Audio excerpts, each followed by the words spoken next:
Amigos y amigas de Vida y Salud. Yo, Susi Villar, hoy con un nuevo tema. A raíz de, historias y relatos de mis pacientes, estuve pensando en trabajar y hablar el tema de las fobias.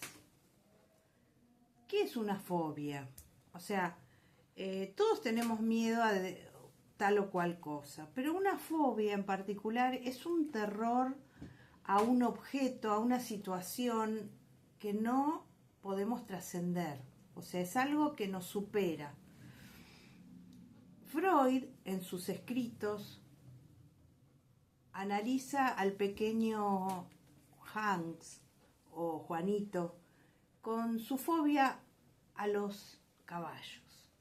Y ahí descubre, él con el psicoanálisis descubre por qué Juanito tenía fobia a los caballos, que era un niño de 5 años. O sea, ya se había desarrollado en él una fobia. Eso es como la génesis de las fobias. Después, ahora, con el auge de la psicología cognitiva, las fobias se trabajan más desde varios ejes. Uno sería los pensamientos catastróficos, los ejercicios respiratorios, aprender a meditar para tranquilizarnos y la exposición en vivo también. Con cuidado, después de un tiempo de analizar el síntoma, porque todos somos vulnerables a una fobia, pero no se desarrolla por la misma razón esa fobia. O sea, uno puede tener fobia a una determinada cuestión, que son muchas, porque ya eso es popularmente conocido, fobia a volar, la aerofobia, la claustrofobia, la agarofobia.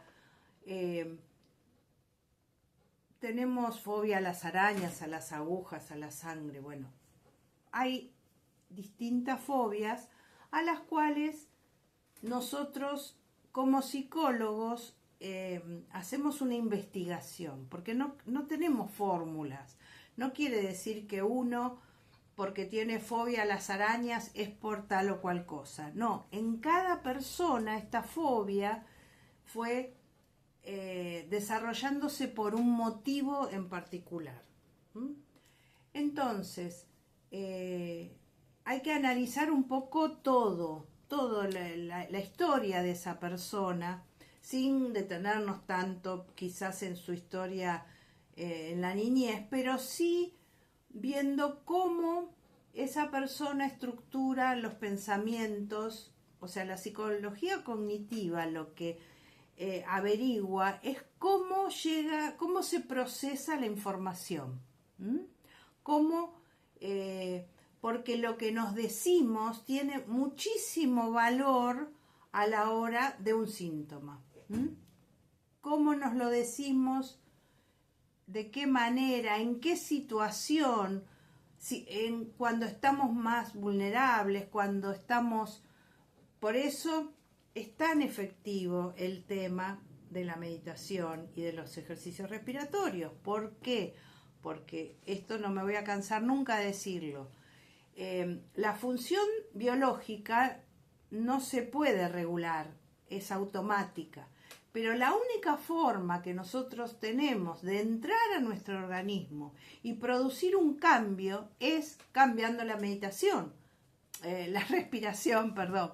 Por eso es tan importante saber respirar adecuadamente para cambiar lo que nos está pasando. O sea, nosotros podemos frenar una catarata de síntomas en un ataque de pánico respirando de forma, con una respiración profunda en el vientre. Entonces es importantísimo saber respirar y poder cambiar la dirección de los acontecimientos, porque ¿qué pasa en un ataque de pánico? En un ataque de pánico nosotros empezamos a cada vez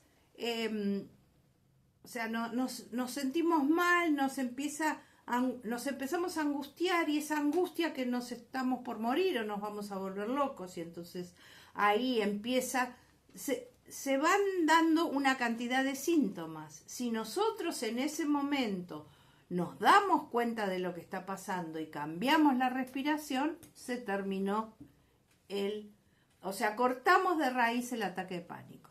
El ataque de pánico y las fobias es como primos hermanos, o sea, tiene que ver con un tipo de personalidad. Entonces, hay una comorbilidad, decimos, entre unos y otros.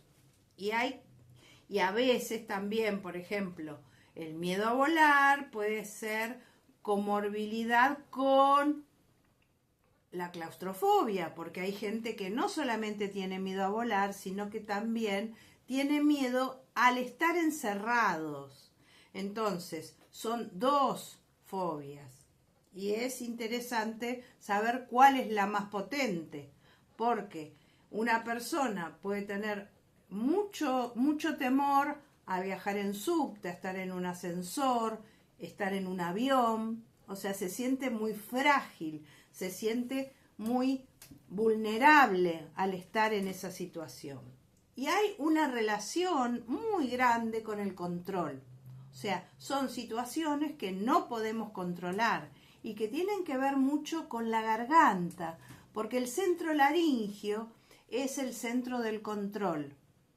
Esto de los chakras que ahora se habla tanto, bueno, el centro laringio es el centro del control.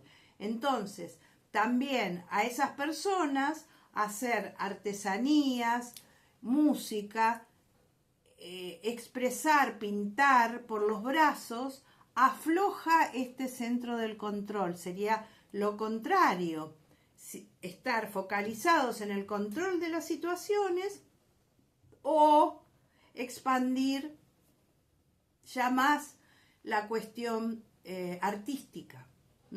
Sería las dos caras de la moneda, el control o la expresión artística. Y eso tiene que ver con el centro cardíaco. Entonces, miren todas las pautas que les voy dando. Ahora no se dicen pautas, se dicen tips. Miren todos los tips que les estoy dando.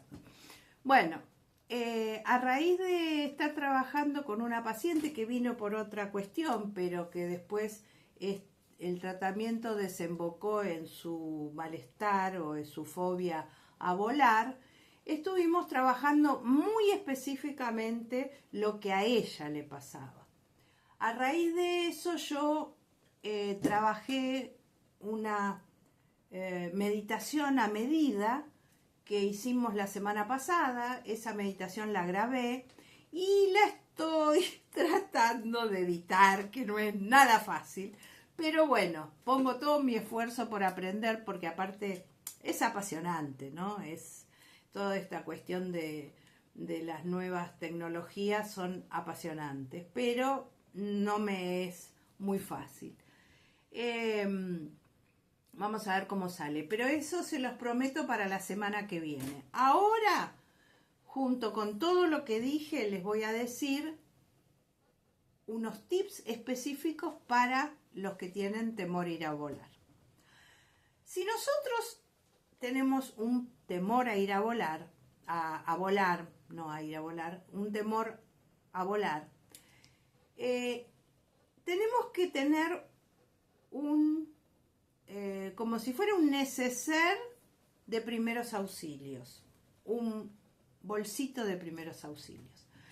En este bolsito tenemos que poner determinadas cosas, como por ejemplo chicles, porque hay un cambio biológico que se produce en el organismo cuando despega. A mí, por ejemplo, me molestan muchísimo los oídos, tanto cuando despega como cuando aterriza el avión. Entonces yo siempre me pongo un chicle en la boca y ofrezco a mis compañeros de asiento el chicle, porque masticar en ese momento me afloja la mandíbula y le da una cierta relajación a los oídos. Después, tenemos que bajar, porque en ese momento no podemos usar el internet que hay en el avión, entonces bajar, ya empezó la lamparita, ¿vieron? La lamparita del fantasma, bueno, ahí anda haciendo de las suyas. Tenemos que, ahora se tranquilizó, le di nombre y se tranquilizó. Tenemos que bajar al celular tanto música como una serie, como una película, como un sudoku, como un crucigrama, una revista, un audiolibro, lo que sea, pero bajarlo al celular, porque en ese momento no se puede usar internet porque el piloto está con todo su instrumental. Otra cosa que es muy importante es llegar con mucha anticipación al aeropuerto. Si tenemos que estar 1 hora y media antes, estemos 2 horas, 2 horas y media. Observemos todo, observemos cómo cómo despegan y cómo aterrizan los aviones, cómo se mueve la gente. Es uno de los medios más seguros que hay. O sea, a nosotros nos da miedo a volar y sin embargo viajamos en colectivo, viajamos en taxi, viajamos en medios de transporte que no son tan seguros como el avión. Todas estas cosas hacen que nos tranquilicemos y aquellos que tienen miedo a volar, sería mejor que por lo menos las primeras veces que se van a exponer lo hagan con una persona de su confianza, un hijo, una pareja, un amigo, alguien que los acompañe, al que le puedan tener la mano. Después eso irá avanzando, se irá perfeccionando, pero la primera vez respetémonos lo que nosotros sentimos, porque es importante, es nuestro temor, en algunos casos puede ser un terror pánico y también emplear en ese momento los métodos de respiración, poder relajarnos, llevar una meditación grabada que nos ayude en ese momento del despegue que por ahí nos da temor, o bueno, hay muchísimas cosas para hacer. Pero yo los invito a enfrentarse a sus miedos, porque se puede, porque con terapia podemos investigar cómo nació ese miedo, a qué se debe, que ya les digo, no es, en todas las personas las causas son diferentes. La psicología, la cabeza es muy compleja en su mecanismo. Nosotros tenemos un mecanismo muy complejo de emociones, de vivencias, de recuerdos, de proyecciones que hace falta analizarlos con una persona idónea. Bueno, les agradezco mucho, han aumentado los suscriptores, las vistas también, el canal está siendo visto, me satisface, me da más ganas de trabajar, me da más ganas de seguir ofreciéndoles material que les sirva, que les venga bien, que les haga pensar, que los motive para... Todos tenemos nuestros miedos, pero podemos evolucionar en eso, no tenemos por qué quedarnos toda la vida pensando, sí, yo tengo miedo a tal o cual cosa y no lo puedo hacer de ninguna manera. Les mando un beso muy grande, les pido un dedito arriba, les pido que se suscriban, que sigan viéndome y que me den todas las ideas que ustedes consideren que tienen que ver con la psicología y que les interesaría que yo investigue o que les cuente lo que a mí me parece mi experiencia personal y profesional. Nos estamos viendo. Chau, chau.